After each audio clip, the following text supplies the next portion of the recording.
ओम श्री गणेशाय नमः। जय श्रीमन नारायण, जय आदिशक्ति माता। दोस्तों, बैसाख मास महात्म्य कथा अध्याय 9 तक श्रवण कर चुके हैं। आज आइए बैसाख मास महात्म्य कथा अध्याय 10 को श्रवण करते हैं। दोस्तों, पद्म पुराण के 25वें खंड में भगवान श्री कृष्ण ने धर्मराज युधिष्ठिर को बैसाख मास के पुण्य महात्म का वर्णन करते हुए कहा है, हे राजन, 12 मासों में बैसाख मास सर्वश्रेष्ठ है। इसमें सूर्योदय के समय स्नान, व्रत, दीपदान, गंगा जल सेवन, तुलसी सेवा और श्री हरि का नाम जप करने वाला जीव सारे पापों से मुक्त होकर मोक्ष को प्राप्त करता है। दोस्तों, पद्म पुराण पर आधारित धर्मदास का प्रारंभिक जीवन। प्राचीन समय में कांची नामक नगरी में धर्मदास नामक एक ब्राह्मण रहता था। वह अत्यंत गरीब था किंतु परम भक्त था। उसका जीवन धर्म, सत्य, अहिंसा और तपस्या में बीतता था। उसके पास धन नहीं था परंतु श्रद्धा की अपार संपत्ति थी। वह प्रतिवर्ष बैसाख मास में सूर्य उदय से पूर्व स्नान करता, श्री हरि विष्णु का पूजन करता, तुलसी पत्र अर्पण करता और एक श्लोक पढ़ता। बैसाखी मासी अस्नात्वा तु नत्वं च चरितम माया विष्णो पूजन पूर्व च स्वर्गलोकम गीतोस्म्यहम्। अर्थात मैं बैसाख मास में स्नान कर, उपवास कर श्री विष्णु का पूजन करता हूँ। यह स्वर्ग प्राप्ति का मार्ग है। एक वर्ष गांव में दुर्भिक्ष पड़ा। चारों ओर भूख, प्यास और बीमारी का भय था। लोग भोग विलास छोड़कर अस्तित्व के लिए संघर्ष कर रहे थे। धर्मदास की पत्नी सत्यवती ने चिंतित स्वर में कहा, हे स्वामी, इस बार बैसाख व्रत स्थगित कर दे। घर में अन्न नहीं है, न जल है, न दीप। धर्मदास बोले, हे प्रिय, व्रत का बल ही हमें संकट से बाहर निकालेगा। यह बैसाख मास है, नारायण का प्रिय काल। यह समय त्याग का नहीं, तप का है।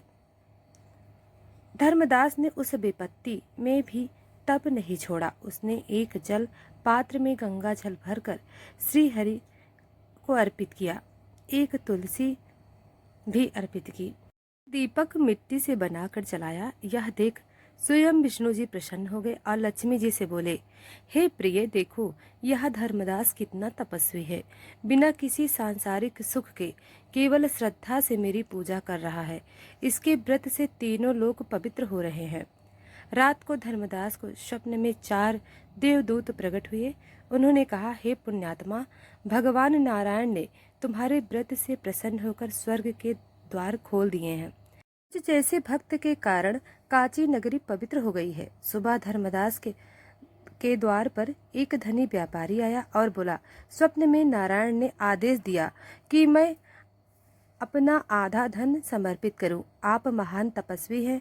धर्मदास ने नम्रता से कहा, मुझे केवल श्री हरि की भक्ति चाहिए, परंतु यदि इस धन में और लोगों की सेवा कर सकूं तो यह मुझे स्वीकार है। अब धर्मदास ने उस धन से सार्वजनिक बैसाख मास व्रत कथा का आयोजन किया।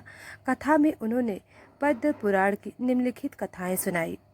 जो राजा असत्य मार्ग पर चलकर पापों में लिप्त था, बैसाख मास के स्नान और व्रत से उसका हृदय परिवर्तन हुआ और उसने प्रजा के लिए धर्म की स्थापना की।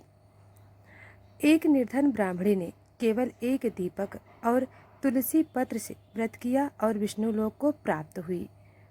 जो हिंसा करता था पर बैसाख में अनजाने में गंगा जल से स्नान करने पर उसे पूर्व जन्मों के पापों से मुक्ति मिली। वह कथा सुनने से सारे नगर में धर्म का प्रभाव फैल गया। लोग प्रातः स्नान करने लगे, दीपदान करने लगे, तुलसी का रोपण करने लगे।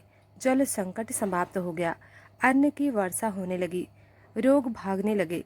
राजा ने स्वयं धर्मदास से आकर पूछा, हे ब्राह्मण श्रेय, यह चमत्कार कैसे हुआ? धर्मदास बोला, हे राजन, बैसाख मास का व्रत विशेषता प्रातः स्नान, दीपदान, अन्नदान और तुलसी सेवा ये स्वयं नारायण के प्रिय कृत्य है। इस मास में किया गया एक पुण्य भी 1000 गुना फल देता है। विष्णु जी ने स्वयं प्रकट होकर कहा, हे धर्मदास, तूने लोगों की मेरी ओर लौटाया है। मैं तुझसे प्रसन्न हूँ। जिस भूमि पर तू कथा करेगा वह तीर्थ बन जाएगा। तेरा नाम धर्मव्रती के रूप में युगों युगों तक स्मरण किया जाएगा।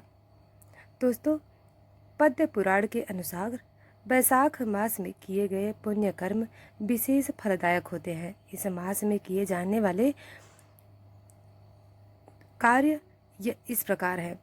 प्रातः सूर्योदय से पूर्व स्नान, विशेषता गंगा जल में, तुलसी दल से विष्णु पूजन, दीपदान, मिट्टी का दीपक जलाना, भोजन में सात्विकता और अन्नदान, हरि नाम संकीर्तन और ओम नमो भगवते वासुदेवाय का जाप।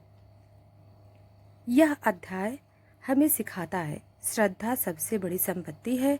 संकट में धर्म का त्याग नहीं करना चाहिए। बैसाख मास का एक दीप भी स्वर्ग के द्वार खोल सकता है। दूसरों को प्रेरित करना भी पुण्य है। हर छोटा कार्य जब भगवत भाव से होता है तब वह महान फल देता है। दोस्तों, अगर यह कथा आपको पसंद आई हो तो वीडियो को लाइक और चैनल को सब्सक्राइब करें और कमेंट में हमें ज़रूर बताएं आपको यह कथा कैसी लग रही है। धन्यवाद।